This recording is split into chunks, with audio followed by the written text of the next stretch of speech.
Ayan, hello everybody. Magandang Okay po. gabi po. Oh, magandang umaga. Magandang gabi. Magandang Ngayon, hapon, tata- magandang tanghali. Magtatry po kami mag-YouTube kung ano ang feeling, kung ano ang magiging resulta. Yeah, ayan po. Sa mga... Kung may manonood kaya. Yeah, kung may manonood po dyan. Sino naman ang manonood ko sakali? Alam namang kaganda-ganda yung video natin. Ganito. Pero may idea ko eh. Pwede kaya halimbawa, pag nanood, pag nag-subscribe sila, grabe ka namang ano sa kapatid mo eh. Agad ka namang nanakit. Isay! Ay, nang tumigil. Kahit na, ba't agad kang mananakit? Hindi nila yun mapapanood dahil ang gulo-gulo, may umiiyak na nga, may nagagalit, tapos may nagsasalita tayo. Ang laway, yan din eh. Nagagaling din yan, anak. Huwag ka nang ano. Ate naman agad na nanakit eh. Kaya nga, agad na mamalo eh. So, ayun nga. Try kaya natin halimbawa, pag nag-subscribe sila, free load kaya. Pwede kaya yun? No, ate, no? Hindi, mali mo na mag-unsubscribe sila kasi pwede naman yun eh. Ba't naman sila mag-unsubscribe? Nakasubscribe na nga. Hindi pwedeng i-unsubscribe. Alam mo, napindot mo yung subscribe. Pwede mo i-unsubscribe.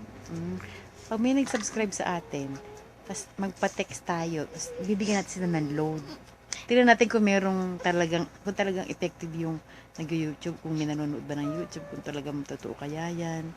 Tignan mo, magaan na Try ko, at ipopost natin to sa YouTube, tapos titignan natin kung meron talagang nag-subscribe. Tapos, message lang nila tayo doon. Magko-comment sila, tapos kung ano number nila, loload na natin, no?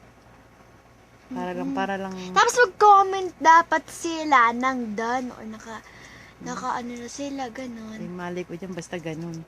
Sige po, try lang namin.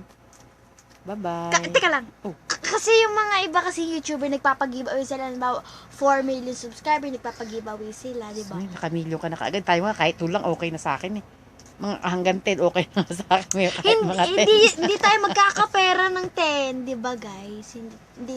Hindi pa nga natin hinahangad yung pera. Hindi pa naman kita. Ang gusto lang natin yung ma-enjoy natin, makita natin na may nanonood nga sa atin. Sino ba naman mag-aaksaya ng panonood sa atin eh? Ala naman tayong talent, tsaka ala naman tayong dapat kasi ganito kasi para maraming manood, kailangan kasi good content tapos parang nakaka-enjoy panoorin o di ba? Gusto niyo 'yun, di ba? O kaya nga yung mga iba. Yung mga napapanood ko kapag hindi ko gusto kasi wala namang kasaysay-saysay. Hindi na lang niya hindi ko na lang pinapanood. Ate. Pero kapag alimbawa, Hoy. Teka lang, kapag nakaka-enjoy yung mga pinapanood ko, tapos marami pang views, tapos baka mag-subscribe pa, tapos baka mag-like pa, tapos maraming manonood talaga dahil nakaka-enjoy panoorin. Yun. Naku, opo. Ay, grabe ka namang magpaliwanag eh. Para kang ratatatat eh. Pagka ang panonoorin mo talaga ay masaya at nakakatuwa, maraming manonood. Sa atin nga, wala pa nga. Kasi hindi pa nga tayo ganun. Content ka pang nalalaman eh. Mali ko ba sa content na yan. Saka na yun. At least mataray ko lang kung talagang maano yung YouTube. Siyempre. Tsaka ala pa nga tayong masyadong alam kung talaga nanonood ba yung mga tao sa mga ganyan eh. Siyempre kapag hindi famous, hindi talaga papanoorin. Malay mo nga, maging famous tayo pag sinimulan natin sa simple. O di pag may nag-comment na doon na, Kasi ay mami, yung anak nyo po ay masyadong talagang explain. Mas maganda po siguro, tama po siya, o gano'n. O kaya naman, mami, kulang ka sa energy, mga gano'n. O di, tsaka tayo magbibigay ng to the next level. Masama ang loob ng aking anak na isa. Kawawa naman. Nagdedede siya ng kamay niya. O malay mo, makuha akong commercial ng close-up.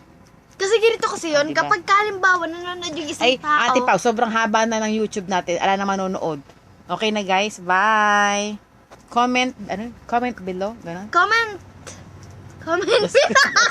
Just click and subscribe and comment below. Comment. Sige, bye-bye. Hindi.